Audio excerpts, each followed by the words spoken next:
Oke, selamat datang di podcast Mata Persib. Podcast akan membahas Persib secara lebih menukik, review match antara Dewa United melawan Persib Bandung di pekan kedua BRI Liga 1 yang berkesudahan dengan skor 2-2. Ya, ini merupakan laga tandang pertama bagi Persib dan mungkin dengan hasil ini bisa dibilang mencuri 1 poin dari tim yang bertabur bintang yang mungkin calon papan atas juga adalah hasil yang bagus. Tetapi kalau kita lihat jalannya pertandingan tadi, sebenarnya Persib itu bisa menang ya di tengah banyaknya kekurangan yang terjadi dari sebelum match sampai ke di match tadi pun banyak beberapa hal yang mungkin tidak terduga ya oleh tim, seperti cederanya David Da Silva, lalu Rezaldi juga yang ditarik keluar yang mungkin sedikit banyaknya juga mengganggu permainan Persib. Nah, oke, kita bahas dulu dari line up ya. Memang seperti yang tadi dibilang bahwa sebelum match kita mendapatkan kabar kalau Mark Klok dan Beckham Putra itu mengalami cedera dan tidak bisa tampil melawan Dewa United pada malam ini, yang mana kedua pemain ini adalah pemain kunci ya. Yang jelas Klok bersama Deddy Kusnandar di lini tengah itu duetnya sangat-sangat solid, dan tentunya Beckham Putra pun sangat disayangkan ketidakhadirannya yang biasanya bisa menjadi game changer. Lalu kita bahas line up dulu ya. Tadi balik lagi ke line up. Di kiper diturunkan Teja Paku Alam, bukan Kevin Mendoza. Ini dikarenakan mungkin karena Matteo yang turun menggantikan Mark Klok. Jadi ketika Matteo main, otomatis ada slot asing yang dalam tanda kutip harus dikorbankan. Jadi kan kita bisa asumsi bahwa kalau di lini depan slot asing yang diisi oleh Ciro dan David Da Silva itu udah paten lah ya, itu tidak tergantikan. Lalu di lini belakang pun duet antara Gustavo dan Nick juga itu tidak tergantikan. Makanya ada 2 slot asing lagi yang setiap matchnya mungkin akan dirotasi sama Bojan Hodak, yang mana ketika Kevin bermain maka bisa jadi satu slotnya lagi adalah Mailson dan Kocijan. Namun ketika Kocijan yang main, ya mau nggak mau Kevin harus dikorbankan. Terlebih memang saat ini kebutuhannya adalah karena Klok cedera dan Matteo yang harus isi di posisi itu. Nah, itu mungkin analisanya seperti itu ya, kenapa Teja yang main. Tapi untungnya memang kita punya kualitas kiper yang 11-12 sama-sama bagus gitu ya. Jadi mau kita rotasi Kevin dan Teja kapanpun, itu keduanya punya kualitas yang bagus gitu. Jadi nggak jomplang dan nggak khawatir gitu loh. Jadi ketika harus digantikan itu ya tetap memberikan rasa aman lah ya untuk lini pertahanan dan untuk kita sebagai penonton juga gitu. Beda dengan kalau misalnya Teja penggantinya saat Teja cedera di musim Luis Mia, itu penggantinya ada Fitrul, ada Reky Rahayu yang mungkin secara kualitas banyak bisa dibandingkan gitu ya dengan Teja gitu. Seperti itu. Jadinya kalau antara Teja dan Kevin, kita rasa nggak akan banyak perdebatan mana yang lebih oke, karena dua-duanya juga sama-sama oke. Kayak gitu. Lalu untuk di duet back seperti biasa tadi juga sudah disebutkan Nick dan Gustavo Franca. Dan di back kanan lagi-lagi terkait regulasi U22, Robi Darwis diturunkan di sini untuk mengisi slot regulasi tersebut di posisi back kanan. Dan di kiri kalau sebelumnya tampil Edo Febriansah, sekarang yang ditampilkan adalah Rezaldi Hehanusa. Dan untuk duet lini tengahnya, karena Klok tidak tampil, diturunkan Matteo Kocijan berduet dengan Deddy Kusnandar. Di depannya sebagai nomor 10 ada Tyrone Del Pino. Lalu di sayap kanan kembali ditempatkan Dimas Derajat, di kiri Ciro Alves, dan sebagai striker ada David Da Silva. Persib tampil dengan formasi 4-2-3-1 seperti biasanya, atau formasi 4-4-1-1 ketika bertahan gitu. Lalu untuk di Dewa United sendiri, tim bertabur bintang ini hanya minus strikernya, yaitu Alex Martins yang menjadi top skor dia juga. Untung ini Alex tidak tampil, jadi yang ditampilkan menggantikan Alex adalah Septian Bagaskara seperti itu.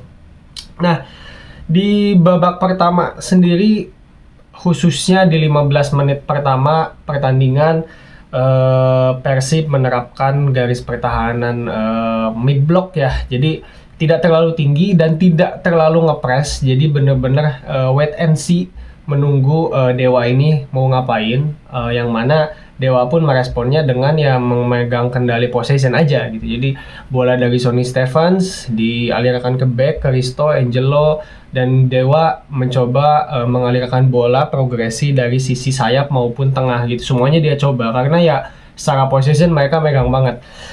Tetapi tetapi memang karena temponya masih cenderung lambat ya di 15 menit pertama itu, jadinya Persib Bandung tidak banyak ke tembus gitu untuk pertahanannya. Jadi secara zona pun semua berjalan dengan baik dalam menjaga zona gitu. Matteo dan Dedi bermain dengan aman di 15 menit pertama, pun dengan duo back sayap kita yaitu Robby Darwish dan Rezaldi Hehanussa. Karena Taisei maupun Egy Maulana di sebelah kanan, Taisei di sebelah kiri, itu yang nggak dapat bola gitu dari lini tengah. Jadi udah keburu keputus di area lini tengah yang dijaga oleh Coach Ijan dan Deddy Kusnandar gitu, si progresi bola dari Dewa United-nya. Itu sulit untuk menembus pertahanan Persib di 15 menit pertama karena yaitu tadi temponya juga lambat dan Dewa pun sepertinya masih mencoba mencari-cari celah gitu. Sempat satu kali ada momen di mana Robby Darwish telat turun sehingga ada skema umpan-umpan pendek dari Dewa yang berhasil menemukan Reva Adi kalau nggak salah di sayap kiri. Cuman untungnya Egy masih offside gitu, tapi tendangannya pun keblok sama Teja. Tapi itu skema cakep banget, cuma sedikit menemukan celah di bek kanan Persib ya ketika Robby telat turun.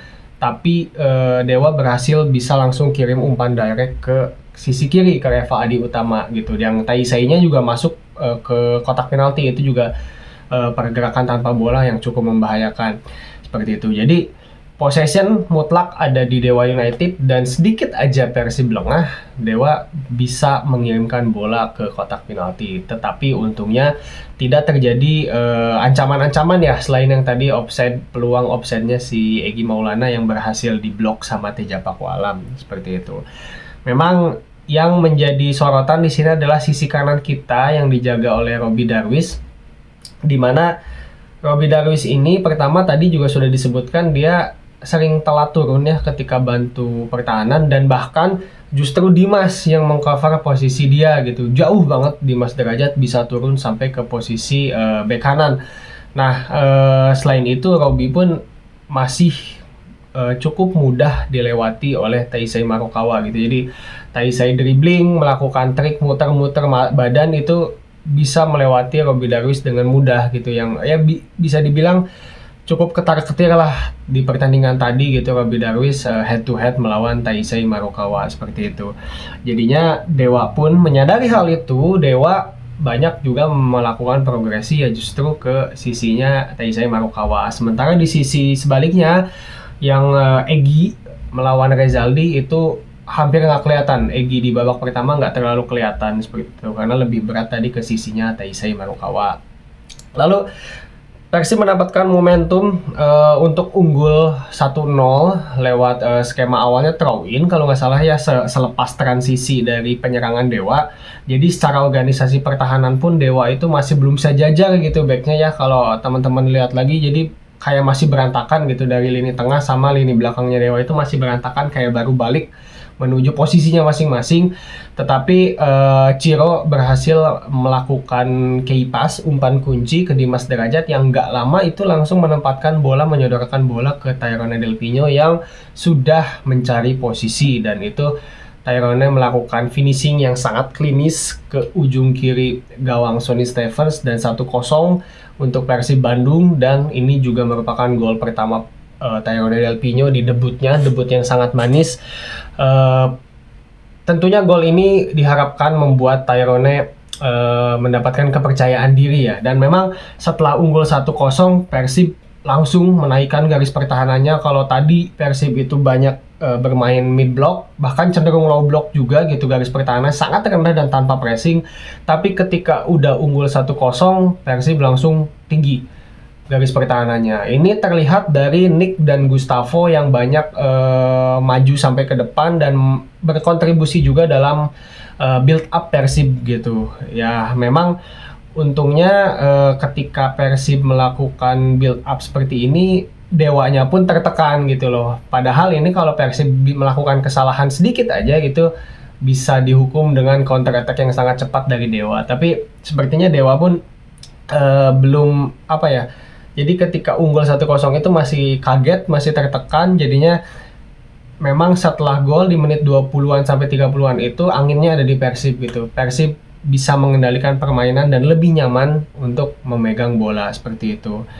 Namun kemudian Persib akhirnya kebobolan, disamakan kedudukan oleh Dewa United setelah ya memang Dewa memutuskan untuk menaikkan intensitas lagi, temponya dinaikkan lagi sama Dewa. Yang tadinya garis pertahanan Persib naik itu ya mundur teratur gitu. Karena memang secara lini tengah Dewa malam ini sangat unggul gitu dari segala aspek. Jadi Mesidoro di sini tampil sebagai nomor 8. Ternyata ya Mesidoro yang tampil di sebagai nomor 8 berbeda dengan perannya di Solo yang mana dia banyak diberikan free roll sebagai nomor 10 juga. Tapi di sini malah perannya dibalik dengan Jaja. Jaja yang di Madura tampil lebih agak ke dalam gitu ya. Untuk kasih space ke Rivera sebagai nomor 10. Di sini kebalikannya. Jaja justru yang ada di nomor 10 dan banyak beroperasi sampai ke kotak penalti. Dan Mesidoro justru yang ada di belakang bersama Ricky Kambuaya sejajar untuk menjaga kelebaran di lini tengah gitu. Jadinya lini tengah Dewa United ini sangat disiplin gitu. Jadi meskipun tadi Persib bisa menaikkan garis pertahanan dan mencoba berinisiatif untuk menguasai lini tengah, nggak lama ya Dewa pun bisa membalikan keadaan itu. Jadinya sulit, lini tengahnya kalah. Ditambah di sini sorry to say Matteo tampil kurang oke ya. Jadi masih kurang jelas Matteo Kocijan ini role-nya seperti apa. Kalau memang kita coba bandingkan dengan Klok ya, karena di sini kan dia menggantikan Mark Klok. Jadi kalau role-nya Klok itu bermain sebagai nomor 8, box to box, bantu pertahanan dan juga bantu penyerangan. Ketika bantu penyerangan, Klok itu sangat berkontribusi di fase transisi terutama ya. Klok mau lari, mau mencari ruang, mau support ke kanan maupun ke kiri gitu ya di sisi sayap untuk jadi opsi passing, dan bahkan Klok juga tidak ragu untuk banyak masuk ke kotak penalti gitu untuk memecah konsentrasi lawan. Tapi Kocijan ini pergerakannya bisa sih. Jadi oke, dia memang tanpa bolanya menjaga zona ya, zonal marking gitu ya. Ada peran marking dia di situ gitu untuk menjaga kelebaran juga dengan Deddy Kusnandar. Tapi lebih banyak nanggungnya gitu untuk main fisik, duel. Kita coba ya, mungkin kalau memang ada statistik dari Kocijan, statistik di mana dia duelnya berapa kali ya, mungkin bisa komen di bawah gitu ya, atau berapa kali dia intercept. Tapi secara pandangan mata Matteo Kocijan tadi cukup jarang melakukan duel gitu loh. Nah, kita mengutip data aja ya dari lapangbola.com, di mana di sini Matteo Kocijan ini ratingnya 6,3 dan successful passesnya 16, lumayan lah ya. Dan ya di sini tidak ada statistik terkait aksi defensif dia gitu, aksi defensif di mana ada intercept atau ada duel dan lain-lain. Sehingga ya mungkin ini data ini mengkonfirmasi kalau Kocijan ya memang tadi kurang wani, kurang greget gitu ya di lini tengah gitu. Ditambah ya memang biasanya Klok ini dapat kebagian peran untuk bermain kotor dan Dedi yang nyapu-nyapunya gitu. Nah, kalau tadi masih kurang dapat chemistry si Matteo Kocijan dengan Deddy Kusnandar. Jadi lebih banyak jogging, lebih banyak lepas juga gitu ya, miss. Bahkan momentum-momentum transisi banyak yang lepas di Matteo Kocijan juga, yang gagal memberikan umpan kunci lah ya, bisa dibilang gitu. Jadinya lini tengah Persib itu tadi eleh. Yang mana di lini tengah ini kan lawan head to headnya adalah Ricky Kambuaya, Jaja, dan Alexis Mesidoro. Ini sangat jauh kalah. Jadi kita sangat kehilangan Mark Klok di pertandingan malam ini. Seperti itu. Lalu ya itu tadi Persib kebobolan lewat setelah dibombardir kembali ya secara intens oleh Dewa United. sama seperti lawan Biak juga kan, di waktu lawan Biak Persib kebobolan setelah si Biak itu berkali-kali crossing sampai akhirnya pertahanan Persib hilang fokus dan kebobolan lewat sundulan.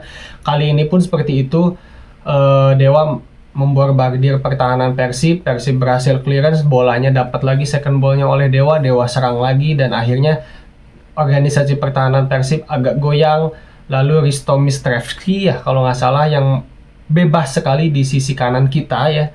Di situ nggak dijaga sama Robby Darwish, entah kemana itu Robby Darwish, dan akhirnya Risto bisa melakukan crossing yang enakeun ke tengah, lalu ya terjadilah gol lewat Septian Bagaskara. Sebelum disontek sama Septian, itu bola kena dulu oleh Angelo ya, kayak diarahkan semakin ke dalam gitu. Jadi ini mungkin membuat Teja juga jadi mati langkah karena bola ternyata diarahkan lagi agak ke tiang jauh oleh si Angelo gitu.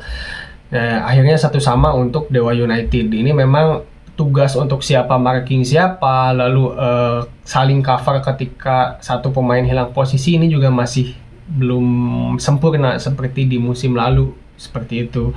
Dan ya ini Persib sudah kebobolan lewat skema crossing ini udah 2 kali berarti ya, saat kemarin lawan Biak dan ini lawan Dewa United, seperti itu. Lalu setelah gol 1-1, tempo lumayan middle lah ya, tidak terlalu cepat tapi tidak lambat seperti awal babak pertama juga. Terjadi beberapa peluang tetapi ya memang skor masih 1-1, namun Dewa jelas di sini memegang possession ball gitu. Lalu berangkat ke babak kedua, di sini tidak disangka bahwa David Da Silva ternyata digantikan oleh Mailson D5.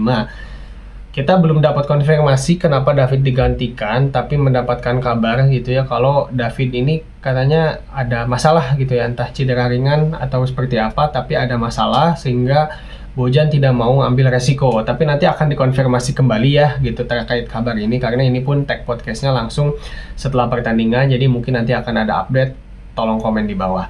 Nah, keluarnya David ini memang cukup mengkhawatirkan ya, karena wah, ini kan David itu menjadi satu kunci skema permainan Persib itu ada di David dan ada di Ciro. Tapi dengan keluarnya David digantikan Mailson, ini mungkin tadi kita berpikir bahwa Dimas akan ditampil sebagai nomor 9. Tetapi ternyata justru Mailson lah yang tampil sebagai striker dan Dimas tetap di sayap kanan.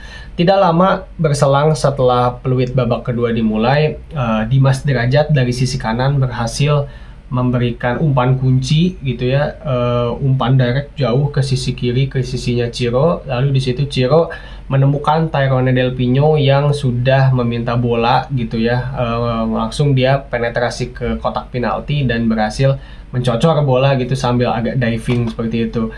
Dan 2-1 untuk Persib kembali lewat gol Tyrone Del Pino. Nah, di sini kita bisa ambil kesimpulan bahwa Tyrone Del Pino ini punya keunggulan di positioning, punya keunggulan di visi ya.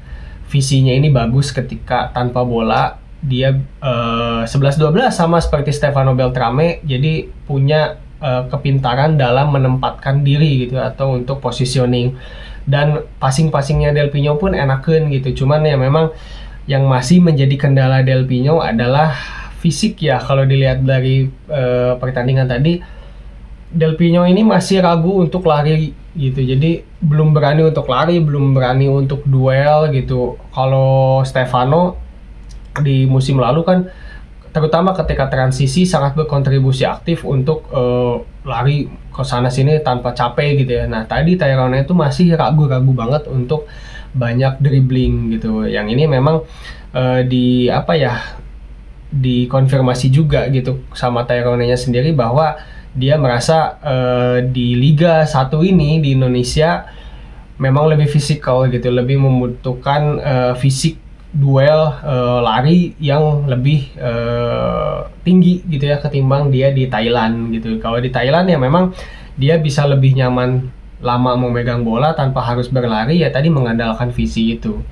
Tapi ketika di Liga 1 kemampuan Tyrone akan diuji gitu, dimana dia harus bisa berpikir cepat dan bisa berlari cepat juga menyesuaikan. Jadinya Untuk Tyrone tadi sudah terlihat potensinya di aspek positioningnya, di aspek visinya dalam mengambil posisi maupun dalam mengumpan gitu. Cuman PR-nya itu tadi gitu. Dia harus berani bermain lebih fisikal atau berani berduel. Karena ketika Tyrone lebih mamprang ya insya Allah sih ini mah hanya menunggu proses aja seperti itu.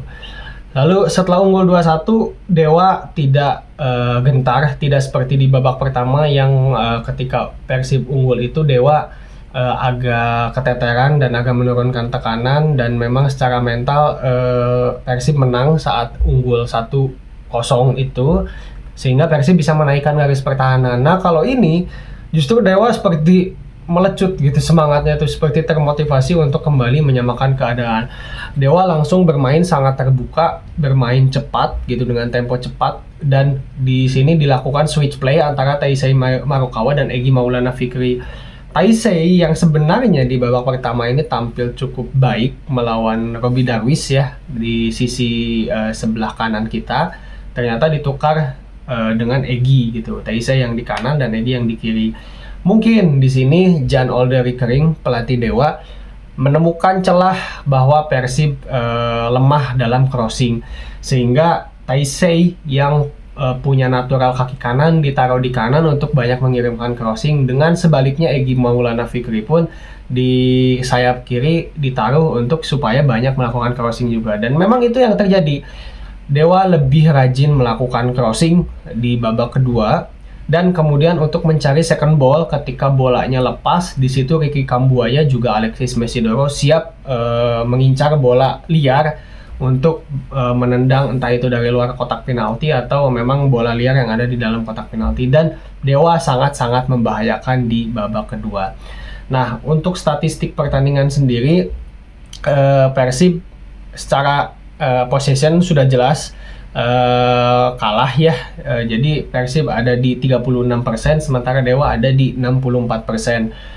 Pun dengan jumlah umpannya, Dewa punya jumlah umpan 450 umpan dengan 380 umpan berhasil atau 84% pas akurasinya.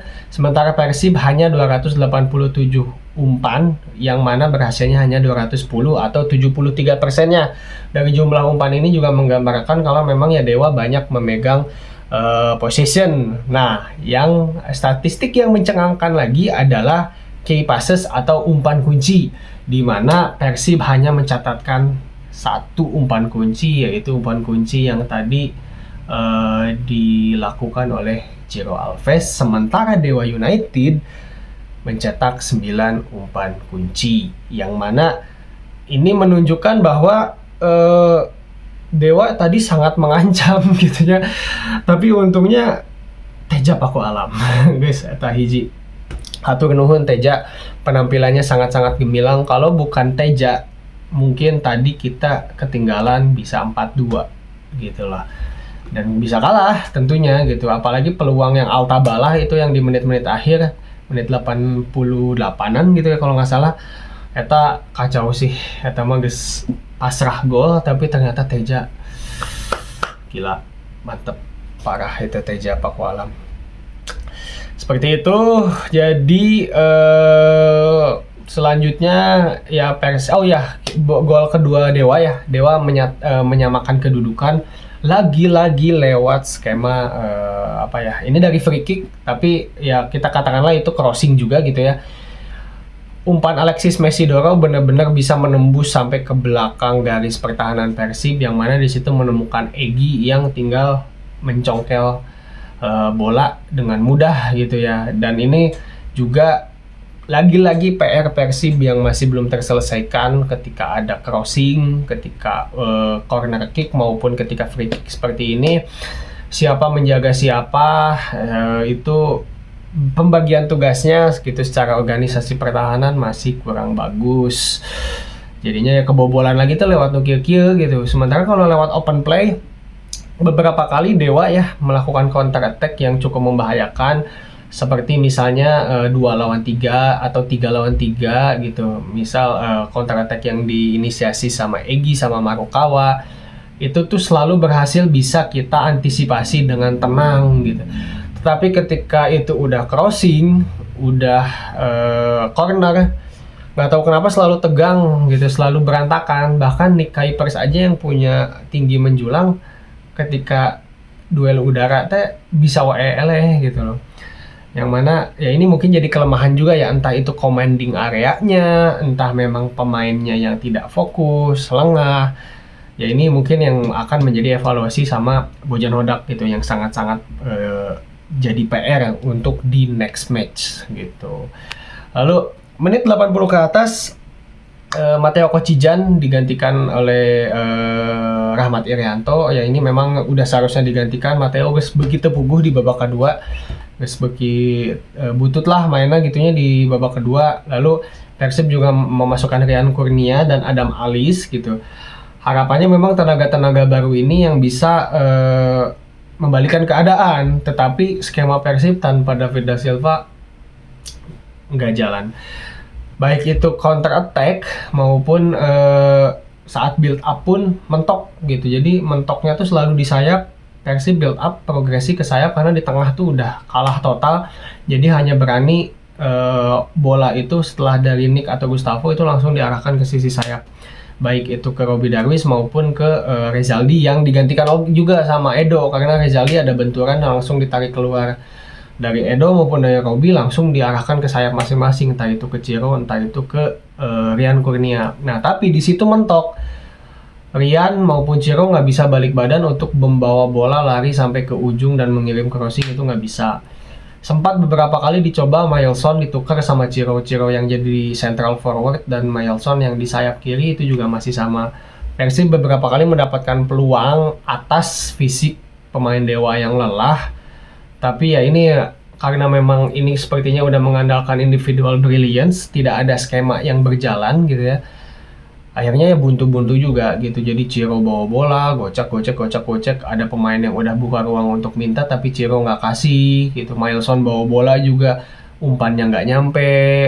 Ya itu geus teu paruguh sebenarnya di babak kedua ini. Kedua tim sama-sama capek, sama-sama saling menunggu kesalahan masing-masing sebenarnya.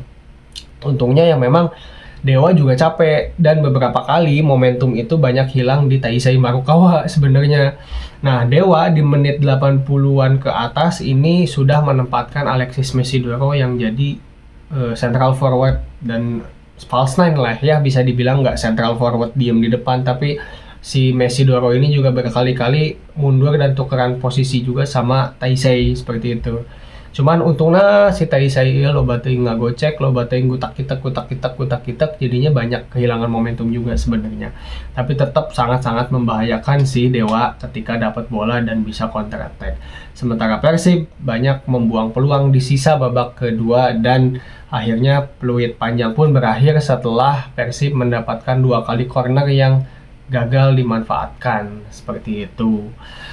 Ya, skor berkesudahan dengan 2-2 untuk Persib Bandung, yang mana secara poin ini kita mencuri poin dari tim besar, dari tim yang mungkin secara potensial beberapa bulan ke depan ini akan menjadi rival Persib ya, seharusnya di papan atas kalau memang kita bisa mulus sesuai rencana untuk bertahan di papan atas di paruh musim pertama ini. Ya si Dewa ini sepertinya bakalan jadi rival gitu loh di Big Four lah ya kayaknya, dengan materi permainan seperti dengan materi pemain dan permainan yang seperti itu. Dewa ini sangat potensial. Jadi satu poin yang cukup bagus, dan pada pertandingan malam ini juga terlihat dan terpampang dengan jelas kekurangan Persib di mana yang pasti akan dievaluasi oleh Bojan Hodak.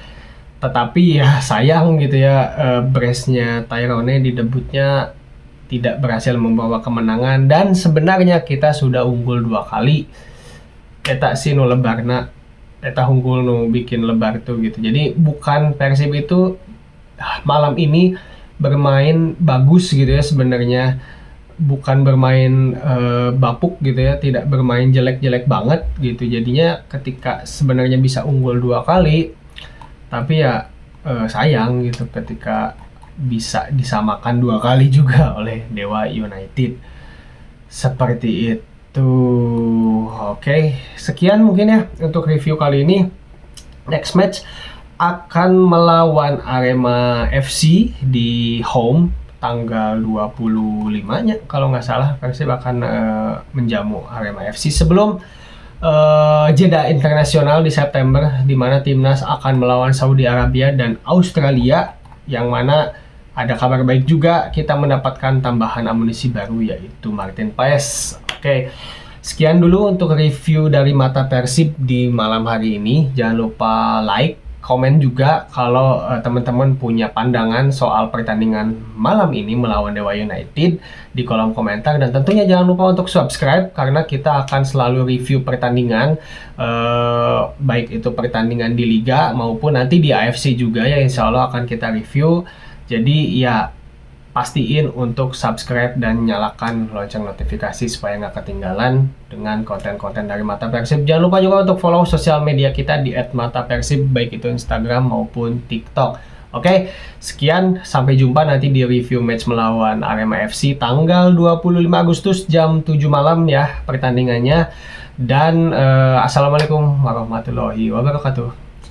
Hidup Persib.